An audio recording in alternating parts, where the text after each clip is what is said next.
Actually এই প্র্যাকটিসটাই enjoy হয় বেশি। অভিনয় নাকি ক্রিকেট, কোনটা বেশি সহজ লাগে? সহজ বলতে গেলে তো অবশ্যই খেলাধুলা সহজ, ক্রিকেট সহজ। অভিনয় তো অনেক বড় একটা ব্যাপার, হলের দর্শকের হাতে তালি পেতে হবে, এটা অনেক বড় একটা ফ্যাক্ট।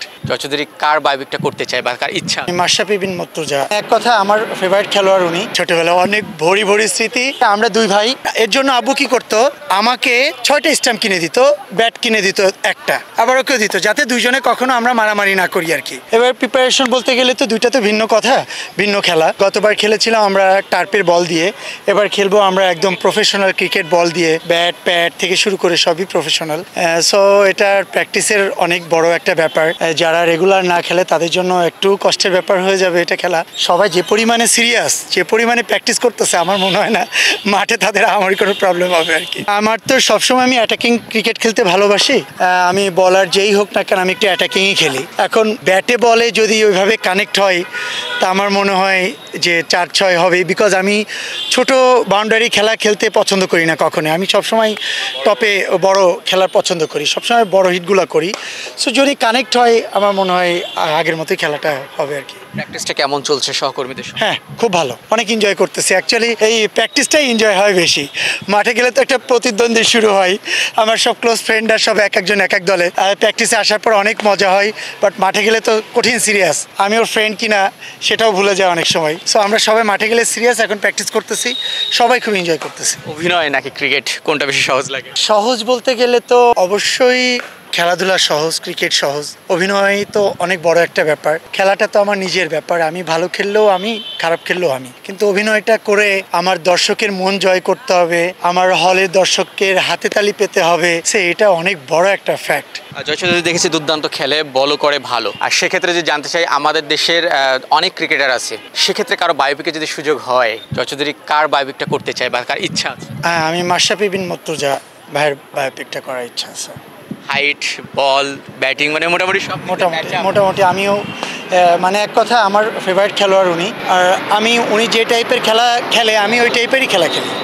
বলিংটাও অ্যাটাকিং করি, আবার ব্যাটিংয়ে উনি যখনই নামে তখন ওনার কিন্তু চিন্তা থাকে না যে আমার দেখা গেছে ওনার 49 রান, 1 রান করলে সিঙ্গেল হয়, বাট উনি ওটা চিন্তা করেন, উনি ওটাই 6 মারতে চায়। বিষয়টা এরকম আর কি। উনি নিজের জন্য খেলে না, দলের জন্য খেলে। আমিও সেমটাই। পছন্দের ক্রিকেটার বললেন যে আমাদের মাশরাফি ভাই, এছাড়া দেশের বাইরে আসলে ক্রিকেটের? দেশের বাইরে আমার রিকি পন্টিংয়ের ওনার খেলা খুব ভালো লাগে। আমার ব্রেটলির বলটা আমার খুব পছন্দ। এরপরে হচ্ছে কোহলির ব্যাটিংটা আমার ভালো লাগে। ছোটবেলা অনেক ভরি ভরি স্মৃতি। কারণ হচ্ছে আমরা দুই ভাই, আমার 2 বছরের ছোট হচ্ছে আমার ছোট যে। তা আমরা কখনোই আমি কখনো আমারটা কেড়ে মানে আমার ছোট ভাই নিত না, আমি ওরটা কেড়ে নিতাম। মনে করেন এর জন্য আব্বু কি করতো, আমাকে 6টা স্ট্যাম্প কিনে দিত, ব্যাট কিনে দিত একটা, আবার আমার ছোট ভাইকেও 6টা স্ট্যাম্প কিনলেই তো হয়ে যায়, ঠিক না, আবার ওকেও দিত, যাতে দুইজনে কখনো আমরা মারামারি না করি আর কি। যেহেতু একই ফ্যামিলিতে 12টা স্ট্যাম্প, 2টা ব্যাট, সেক্ষেত্রে একটা মফস্বল টাউনে অন্যান্য যারা ছেলেরা থাকে তাদের তো সবসময় চিন্তা থাকে যে সব খরচ আর তো এরাই দিতেছে, আমাদের কি দেওয়া লাগবে, ঠিক আছে। সো সেই জায়গার সময় সবসময় আমি নেতৃত্ব নিতে পছন্দ করতাম। ওই তখন থেকে ওরা আমাকে পুশিং করতো, ব্যাটিং আগে, বলিং আগে, নাহলে তো আমি ওদেরকে খেলতে নিব না, আর ওদের বলও দিব না, ব্যাটও দিব না। সো ওই সময়টা থেকেই আমার মানে নেতৃত্ব দিতে আমার খুব পছন্দ। আর আমার 4টা থেকে 5:30 আজান পর্যন্ত হচ্ছে আমার বাসা থেকে সুযোগ ছিল। আজানটা দেওয়ার সঙ্গে সঙ্গে আমার বাসার ভিতরে, গেটের ভিতরে ঢুকতে হবে, নাহলে সন্ধ্যার সময় মারতো আমার।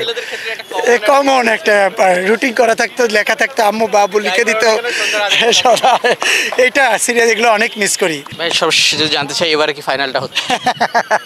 গতবারে ফাইনালে ক্যাপ্টেন তো আমি একটা টিমের, সো এটা তো অর্গানাইজাররা জানে, বাট এবার অনেক বড় অর্গানাইজ করছে। সো সব কিছু মিলিয়ে ফাইনাল ম্যাচটা পর্যন্ত আমাদের প্রতিটা ম্যাচ লাইভ করতেছে স্টেডিয়ামে, যেহেতু খেলা, সো প্রতিটা চক আউট সাজানো। এবার আমার মনে হয় না কোনো ধরনের বিভ্রান্তি হবে, কোনো ধরনের প্রবলেম হবে। এবার তো 4টা টিম এখানে, 4টা টিমে ব্যালেন্সেবল, এবং তারা সবাই চাচ্ছে কাপ নেওয়ার জন্য, কারণ বাকিটা মাঠে বোঝা যাবে আসলে কাপটা কাদের ঘরে যায়। Thank you so much. আপনারা টেনিস স্পোর্টসের পর্দায় 5 তারিখ থেকে আমাদের এবার সিসিটি দেখবেন। Thank you so much.